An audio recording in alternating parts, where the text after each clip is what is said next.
యేసుక్రీస్తు పరిశుద్ధమైన ఘననామంలో మీ అందరికీ నా శుభాభివందనాలు తెలియజేస్తున్నాను. దేవుడు ఉదయకాలం కృపావాగ్దానం అనే కార్యక్రమం ద్వారా మరొకసారి ఆయన నామాన్ని ఘనపరిచే భాగ్యాన్ని మనకి ఇచ్చాడు. ఉదయకాలం దేవుడు మనకి ఇస్తున్నటువంటి కృపావాగ్దానాన్ని ధ్యానించుకుందాం. మొదటి సమూయేలు గ్రంథము 26వ అధ్యాయము 23వ వచనం. యెహోవా చేత అభిషేకము నొందిన వానిని చంపనొల్లకపోయినందున ఆయన నా నీతిని నా విశ్వాస్యతను చూచి నాకు ప్రతిఫలము దయచేయును. దేవునికి మహిమ కలుగును గాక. ఈ ఉదయకాలం దావీదు జీవితంలో దేవుడు చేసినటువంటి కార్యాన్ని మనం తలంచుకున్నట్లయితే దేవుడు దావీదు ఎంత ఉన్నత స్థితికి ఎదిగాడంటే ఆయన తన నామాన్ని దేవుని నామాన్ని స్మరించుకుంటూ చిన్నతనం నుండి భయభక్తులుగా పెరిగాడు. దేవుడి యొక్క పాఠాలన్నీ కూడా దేవుడి సన్నిధిలో నేర్చుకుంటూ ఉన్నాడు. వినయం, విధేయత, లోబడటం, శత్రువులను ప్రేమించడం, శత్రువుల మీద పగ తీర్చుకోకుండా శత్రువుని ఎలాగ ఎదిరించాలో అనేటువంటి విషయాలన్నీ కూడా ఎక్కడా తర్ఫీదు అవ్వలేదండి. ఎవరి దగ్గర ట్రైనింగ్ అవ్వలేదు. తల్లిదండ్రుల దగ్గర కానీ, అన్నదమ్ముల దగ్గర కానీ, స్నేహితుల దగ్గర కానీ ఎవరి దగ్గర తర్ఫీదు పొందలేదు. కానీ ఎవరి దగ్గర పొందాడు? దేవుడితో నిత్యము సహవాసం చేశాడు కాబట్టి దేవుడే అన్నీ కూడా నేర్పించుకుంటూ వచ్చాడు. దానిని బట్టి శత్రువుగా ఉన్నటువంటి తన మామ, లేకపోతే కొంతమంది శత్రువులు విరోధులుగా ఉన్నటువంటి వారు తన్ని భయపెట్టినా, బాధ పెట్టినా, లేకపోతే తన మామ అయినటువంటి సౌలు గారు తరిమి తన్ను చంపాలని ప్రయత్నం చేసినప్పటికీ, చంపే అవకాశం వచ్చినప్పటికీ కూడా ఏమాత్రం కూడా ఆ ప్రతీకారం తీర్చుకోలేదండి. ఎంతమాత్రం కూడా బాధ పెట్టలేదు.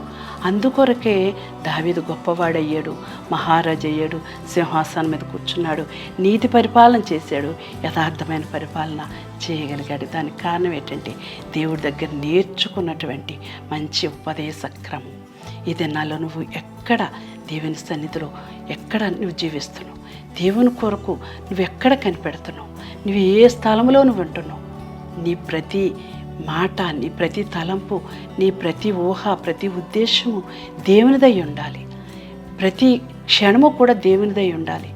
ప్రతి మాట కూడా దేవునిదై ఉండాలి. అప్పుడే నీ ఉద్దేశాలన్నీ ఆయన సఫలం చేస్తాడు. నా యందు మీరు, మీ యందు నా మాటలు నిలిచి ఉంటే మీకు ఏది ఇష్టమో ఇస్తాను. మీరు ఎలా నడవాలో నేను నేర్పిస్తాను.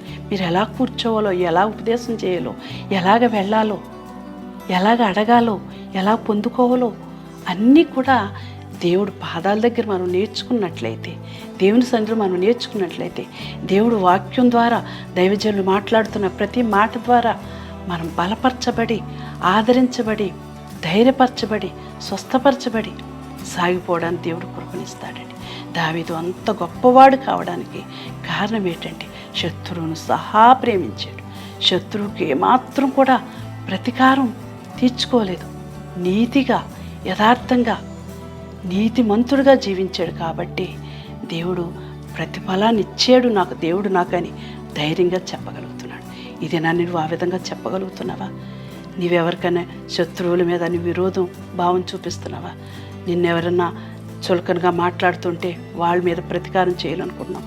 నీ మీద వ్యతిరేకంగా ఎవరైనా మాట్లాడుతుంటే వారిని దూషించాలని నువ్వు ప్రయత్నం చేస్తున్నావేమో. ఎవరైనా నీకు హాని తలపెడుతుంటే నేను వారికి మరలా ప్రతీకారం తీర్చుకోవాలని ఒకవేళ నీకు ఆలోచన శత్రువు కలిగిస్తూ ఉందేమో. ఏమాత్రం కూడా నువ్వు అటువంటి ఆలోచనలు, అటువంటి ఉద్దేశాలు ఉండొద్దు. ఎందుకంటే క్రీస్తు యేసునకు కలిగిన మనస్సు నీవు కూడా కలిగి ఉండాలి. ఈ దినాలలో ఎంతోమంది మనం నీతిగా, భక్తిగా ఉండాలనుకున్నప్పుడే శత్రువు అనేకుల్లో ప్రవేశించి, స్నేహితులు ప్రవేశించి, పక్కవారిలో, ఇరుగువారిలో, ఎదురింటి వారిలో, లేకపోతే ఒక్కొక్కసారి భర్తలో, ఒకసారి భార్యలో, ఒకసారి పిల్లల్లో కూడా ప్రవేశించి ఏం చేస్తుందంటే నీ నీతిని, భక్తిని, పరిశుద్ధతను, విశ్వాసాన్ని పాడు చేయాలని ప్రయత్నం చేస్తుంది.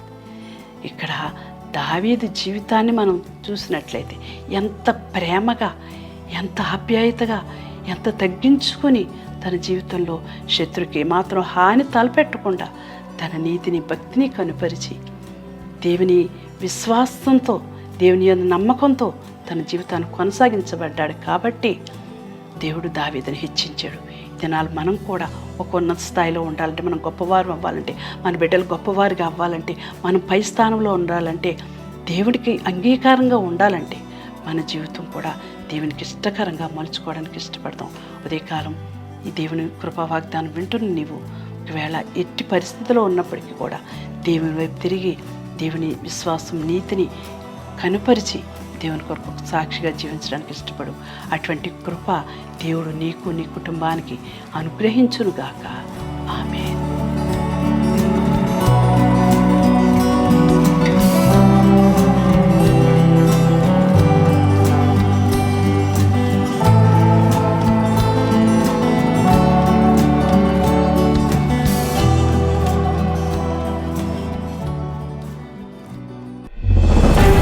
చిన్నమంద సత్య సువార్త 32వ వార్షికోత్సవ దీవెన పండుగలు ఫిబ్రవరి 3, 4, 5, 6 దీవెన గ్రౌండ్ కె గంగవరం నందు ప్రతిరోజు ఉదయం, మధ్యాహ్నం మరియు సాయంత్రం.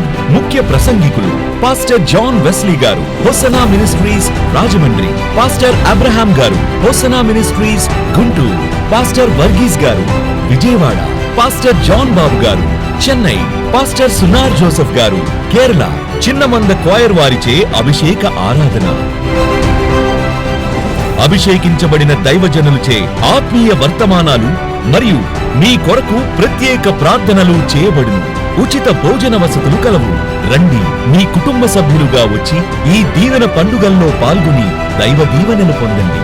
ప్రేమతో ఆహ్వానించువారు పాస్టర్ సలాది జకరియా గారు. Chinnamanda Satya Suvartha Deevena ground, Kotipalli road, K Gangavaram, doctor BR Ambedkar, Konaseema జిల్లా.